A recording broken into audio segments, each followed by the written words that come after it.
इस्लामाबाद का डी चौक एक बार फिर मैदान जंग बन गया है। अब की बार डी चौक में तब्दीली के नारे तो बुलंद नहीं हुए, लेकिन तब्दीली से मदद जरूर तलब की गई। आज तलबा की कसीर तादाद मीर रियासत के दरबार पर दस्तक देने खुद पहुंची। इम्तहानात मनसूखी के लिए तलबा ने इस्लामाबाद प्रेस क्लब से डी चौक तक एहतजाज किया। तलबा की जानिब से हुकूमत के खिलाफ शदीद नारेबाजी की गई और डी चौक पर धरना भी दिया। हुकूमत की जानिब से आज फिर तलबा पर तशद्दुद किया गया। अब तलबा वही कर रहे हैं जो तब्दीली सरकार ने किया था, लेकिन रिएक्शन में क्या मिल रहा है? डंडे मिल रहे हैं, तशद्दुद मिल रहा है, शेलिंग मिल रही है, ज़ख्म मिल रहे हैं, हवालात मिल रही है। आज उन्हें गिरफ्तार भी किया गया। तलबा आज भी मीर रियासत की जानिब देखते रहे, मगर उन्हें वज़ीर दाखिला की जानिब से तनकीद का ही सामना करना पड़ा। बाकी वज़ीर दाखिला शेख रशीद अहमद साहब से जब तलबा से मुतालिक सवाल किया गया, उनसे पूछा गया कि स्टूडेंट्स आते हैं, मार पिटाई होती है, डंडे बरसाए जाते हैं, शेख रशीद साहब कैसे रिस्पॉन्ड करते हैं, ज़रा वो आपके सामने रखते हैं। अगर कोई इम्तहान नहीं देना चाहता तो इंटीरियर मिनिस्ट्री क्या कहे कि ना दो। मेरा मतलब है ये तो बड़ा मजाक है। फिर तारीख याद करेगी कि ये वो तालिब इल्म है जिसने कोविड के दरमियान ग्रेजुएशन की। ये वो FA पास मुजाहिद है जिसने कोविड में बगैर इम्तहान के पास हुआ। एक तारीख मुस्तकबिल में लिखी जाएगी कि ये कोविड का ग्रेजुएट है या कोविड से बाद का ग्रेजुएट है या पहले का दो ग्रेजुएट होंगे इस मुल्क में। एक कोविड ग्रेजुएट होगा जिसने इम्तहान ही नहीं दिया और एक वो ग्रेजुएट होगा जो पेपर देता। अब कोई शेख रशीद साहब से पूछे कि ये वो हुकूमत है कि जहां दुनिया के दीगर ममालिक ने कोविड के दौरान लोगों को रिलीफ दिया, लोगों के जो स्ट्रेस है उसको ख़त्म किया, जो ट्रॉमा से गुजर रहे थे लोगों ने ट्रॉमा सेंटर्स बनाए, अपने बच्चों को सुना, बिठाया टेबल पे, अक्रॉस द टेबल बैठ के बात की। अब ये वो हुकूमत है जो कोविड की हुकूमत है। ये कोविड की ऐसा शिकार है कि ये तलबा से सिर्फ इम्तहानात लेना चाहती है, उनको असेस करना है, उसके बाद ही प्रमोट करना है। ये वो हुकूमत है जो कोविड याफ्ता हुकूमत है। अब वफाकी वज़ीर दाखिला शेख रशीद अहमद साहब, जिनके पास पाकिस्तान के हर मसले का हल होता है, वो हर मसले के ऊपर मीडिया टॉक कर सकते हैं, बात कर सकते हैं, हर सवाल का जवाब दे सकते हैं, लेकिन स्टूडेंट्स के इन मसाइल का इनके पास भी कोई जवाब नहीं है।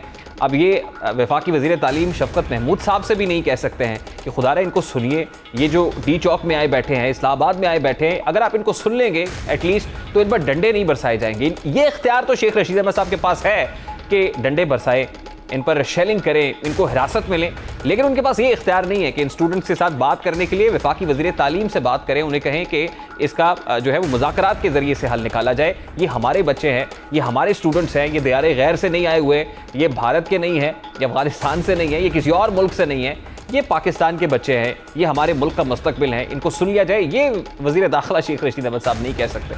पाकिस्तान में तलबा के एहतजाज के बावजूद हुकूमत ने इम्तहान लेने का फैसला किया है। सिंध में मैट्रिक के इम्तहानात का आगाज़ हुआ। अब एक और पिक्चर आपके सामने रखते हैं, कितनी मज़े खेज़ बात है। सिंध में इम्तहानात हो रहे हैं, सालाना इम्तहानात तलबा और तालिबात के लिए ये इम्तहान बने हुए हैं, दोनों ही मुश्किल में हैं। कराची में पहले ही दिन जो पर्चा है वो 2.5 घंटे ताख़ीर से शुरू हुआ। अब सिर्फ 2.5 घंटे डिले ही नहीं हुआ, बल्कि बोर्ड इंतजामिया की गफलत के बायस पर्चा आउट भी हो गया। व्हाट्सएप के ऊपर पर्चा ऑलरेडी मौजूद था। व्हाट्सएप के जरिए और फोटो कॉपीज़ के जरिए पूरे शहर में बच्चों को पेपर शुरू होने से कबल ही सवालात के बारे में मालूमात मिल गई। आज दूसरा दिन था और दूसरे दिन सिंध भर में बंद इंतजामी और बोर्ड इंतजामिया की नाहली देखी गई। सूबे भर के इम्तहानी सेंटर्स में बूटी माफिया बेलगाम रहा।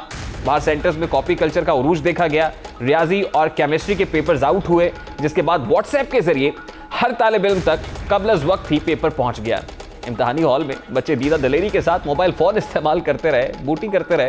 यही नहीं बल्कि बच्चे नकल करते हुए अपनी सेल्फीज़ भी अपलोड करते रहे, बताते रहे कि ये देखिए ये है हमारे state of the art standards है। हम जब बच्चों को असेस करते हैं, एग्ज़ाम्स लेते हैं, जिसका हमें बहुत शौक़ है, तो कैसे लेते हैं। तालीम याफ्ता नौजवान किसी भी कौम का कीमती असासा होते हैं, इसमें कोई दो राय नहीं है। उन्हीं की बदौलत मुल्क व कौम तरक्की की मनाजिल तय करते हैं, बामे उरूज तक पहुँचते हैं। लेकिन ये इसी सूरत में मुमकिन है जब तालीमी निज़ाम मुस्तहकम हो। अगर इस निज़ाम की बुनियादी खोखली होंगी तो इन पर मजबूत इमारत हरगिज़ खड़ी नहीं हो सकती। कांपते हाथों से टूटी हुई बुनियादों पर जो भी दीवार उठाओगे वही कज होगी। कोई पैकर हो के नगमा, कोई खुशबू हो के रंग, जो भी तस्वीर बनाओगे अपाहज होगी। बदकिस्मती से हमारे मुल्क में निज़ाम तालीम की बुनियादें कमज़ोर हैं, खोखली होती जा रही हैं। इसका अंदाज़ा इम्तहानात में बढ़ते हुए नकल कल्चर से लगाया जा सकता है, जो आपने भी देखा है। इम्तहानात में मुख्तलिफ तरीक़ों से नकल करने के रुझान में इजाफा हो रहा है, जिसमें मोबाइल फ़ोन के ज़रिए मुआवनत, किताब या कॉपी को छुपाकर इम्तहान गाह में ले जाया जाना। ये 21वीं सदी है, ये डेवलप्ड टाइम है, एरा है जिससे हम गुजर रहे हैं। और इस टाइम में, ऐसे वक्त में भी ये सब कुछ हो रहा है, क्या कहा जा सकता है।